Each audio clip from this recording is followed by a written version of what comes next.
আসসালামু আলাইকুম। বাংলা সংবাদে আপনাকে স্বাগতম। আজকের সংবাদের শুরুতেই জানিয়ে দিব, বিএনপি আওয়ামী লীগ সংঘর্ষে নিহত নারী, জলকামান সাউন্ড গ্রেনেডে আউটসোর্সিং কর্মীদের ছত্রভঙ্গ করল পুলিশ, সাবেক সংসদ সদস্য সুলতানার সাথে মুরাদ পলকের 3 মিনিটের ভিডিও ভাইরাল। এই গেম কোত্থেকে চলতেছে আমরা ঠিকই বুঝি, মন্তব্য হান্নান মাসুদের। ডেভিল হান্টের নাটক বাদ দিয়ে ধর্ষক হান্ট চালু করেন, হুঁশিয়ারি এবি জুবায়েরের।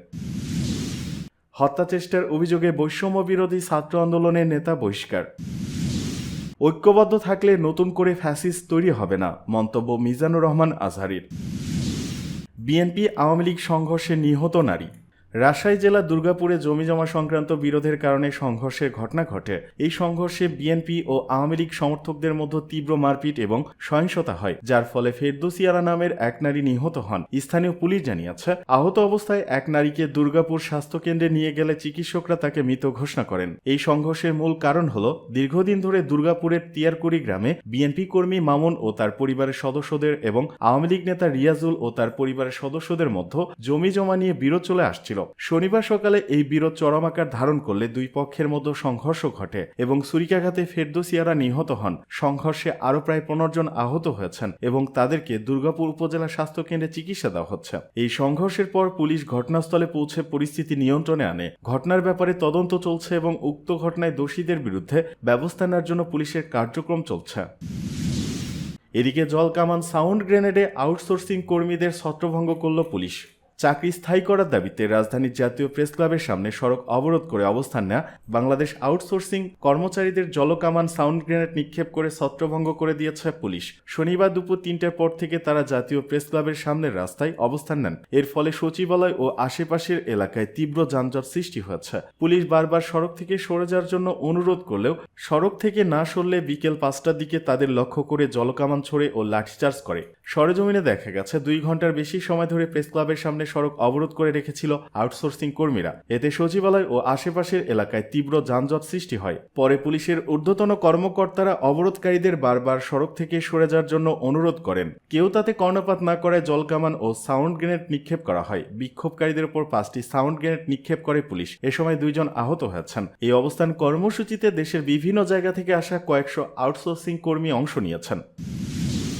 এদিকে সাবেক সংসদ সদস্য সুলতানার সাথে মুরাদ পলকের 3 মিনিটের ভিডিও ভাইরাল। গেল 5 আগস্ট ছাত্র জনতার প্রবল গণ আন্দোলনের মুখে পতন হয় আওয়ামী লীগ সরকারের। তারপর থেকেই দলটির অনেক নেতাকর্মীর মতো পলাতক রয়েছেন ডক্টর মুরাদ হাসান, আর স্বৈরাচারের দোসর হিসেবে বিচার প্রক্রিয়ার মুখোমুখি রয়েছেন জুনায়েদ আহমেদ পলক। এদিকে পালিয়ে যাওয়া ডক্টর মুরাদের একের পর এক বিকৃত অশালীন বক্তব্য, প্রতিহিংসামূলক আক্রমণাত্মক অঙ্গভঙ্গি সামাজিক যোগাযোগ মাধ্যমে ছড়িয়ে পড়েছে, যেগুলো ইতিমধ্যে ভাইরাল হয়ে পড়েছে। অন্যদিকে ডক্টর মুরাদের পুরনো কিছু ভিডিও নেট দুনিয়ায় আবারও বেগবান হচ্ছে। গত কয়েকদিন ধরে গাজীপুর সিটি কর্পোরেশনের বহিষ্কৃত মেয়র জাহাঙ্গীর আলম মোটরসাইকেল চালাচ্ছেন আর তার পেছনে বসে আছেন ডক্টর মুরাদ। এরকম একটি ভিডিও সামাজিক যোগাযোগ মাধ্যমে ছড়িয়ে পড়ে, আর তারপর থেকে পলাতক ডক্টর মুরাদের আরও একটি ভিডিও ভাইরাল হয়েছে।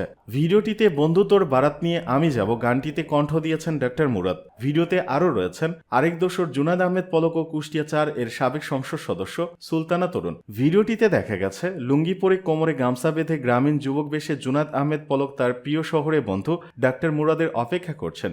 বন্ধুকে পেয়ে যার পরনায় খুশি পলক, গান গাইছেন তিনি, তালে তালে নাচছেন ডক্টর মুরাদ। দুই বন্ধু হাতে হাত ধরে গ্রামীণ মেঠো পথ ধরে দৌড়ে চলে গেলেন বাড়িতে, যেখানে তাদের জন্য অপেক্ষা করছেন সুলতানা তরুণ। জানা যায় 14 বছর আগের ভিডিও এটি। 2011 সালে বেসরকারি টিভি চ্যানেল আইয়ের ঈদ আয়োজনে গানটি গেয়েছিলেন জুনায়েদ আহমেদ পলক ও ডক্টর মুরাদ হাসান। এই গেম কোত্থেকে চলতেছে আমরা ঠিকই বুঝি, মন্তব্য হান্নান মাসুদের। বৈষম্য বিরোধী আন্দোলন ও শেখ হাসিনা সরকারের পতনের পেছনে মাস্টারমাইন্ডকে তা নিয়ে সরগরম দেশের রাজনীতি। রাজনৈতিক দলগুলোর নেতাদের পাশাপাশি বিভিন্ন সময় সামাজিক যোগাযোগ মাধ্যমে পোস্ট দিয়ে নতুন নতুন আলোচনার জন্ম দিচ্ছেন আন্দোলনের সম্মুখ সারির ছাত্র সমন্বয়করাও। এবার বোমা ফাটালেন জুলাই গণ অভ্যুত্থানের অন্যতম সমন্বয়ক আব্দুল হান্নান মাসুদ। শনিবার সকালে নিজের ফেসবুক অ্যাকাউন্টে একটি পোস্ট দিয়েছেন তিনি। পোস্টে হান্নান মাসুদ বলেন, এই গেম কোত্থেকে চলতেছে আমরা ঠিকই বুঝি। 2রা আগস্ট যেখান থেকে গেম খেলতে গিয়ে ডাব্বা মারছেন, সেখান থেকে নতুন গেমের উত্থান, লাভ নাই। তার সেই পোস্টে 3 ঘন্টায় 6,500-এর বেশি মানুষ প্রতিক্রিয়া জানিয়েছেন। মন্তব্য করেছেন প্রায় 1200 জনের বেশি।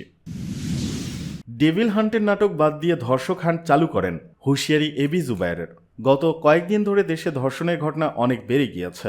সমাজের বিভিন্ন শ্রেণীর মানুষ প্রতিবাদ জানিয়েছেন এবং শক্ত হাতে বিচার করার দাবি জানিয়েছেন। এর পরিপ্রেক্ষিতে বৈষম্য বিরোধী ছাত্র আন্দোলনের অন্যতম সহ সমন্বয়ক এবি জুবায়ের তার ভেরিফাইড ফেসবুক পেজের একটি পোস্টে লিখেছেন, স্বরাষ্ট্র উপদেষ্টা সাহেব, ঘুম থেকে উঠুন, ডেভিল হান্টের নাটক বাদ দিয়ে ধর্ষক হান্ট চালু করেন, আমাদের মেয়েদের নিরাপত্তা দিন, না পারলে দায়িত্ব ছেড়ে দিন।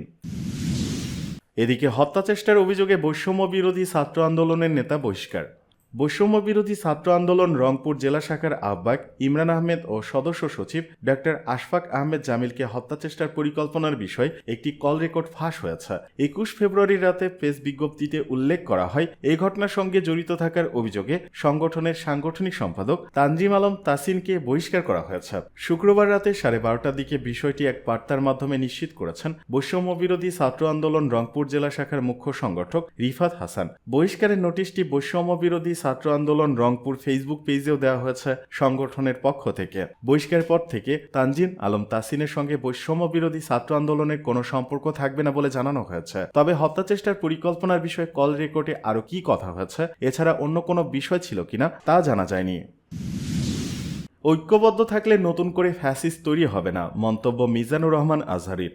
জনপ্রিয় ইসলামী স্কলার ও গবেষক ডক্টর মিজানুর রহমান আজহারী বলেছেন, বর্তমান তরুণ প্রজন্ম উজ্জীবিত। তারা দেখিয়ে দিয়েছে বিগত 16 বছরে জালিমকে কিভাবে সরাতে হয়। সবাই ঐক্যবদ্ধ থাকায় অল্প কিছুদিনের মধ্যে আমরা নতুন একটি বাংলাদেশ পেয়েছি, নতুন ভোরের বাংলাদেশ। এখন আমাদের ঐক্যবদ্ধ থাকতে হবে, বিচ্ছিন্ন থাকলে হবে না। তবেই সম্ভব ইসলামের দেশ প্রতিষ্ঠায়। শনিবার চাঁপাইনবাবগঞ্জ সদরের মহারাজপুর ইউনিয়নের ঘোড়া স্ট্যান্ড সংলগ্ন মাঠে জাবালুন নূর ফাউন্ডেশনের আয়োজনে তফসির মাহফিলে তিনি এসব কথা বলেন। ডক্টর মিজানুর রহমান আজহারী বলেন, আমাদের সুখ অনেকের ভালো লাগে না, নানামুখী ষড়যন্ত্র।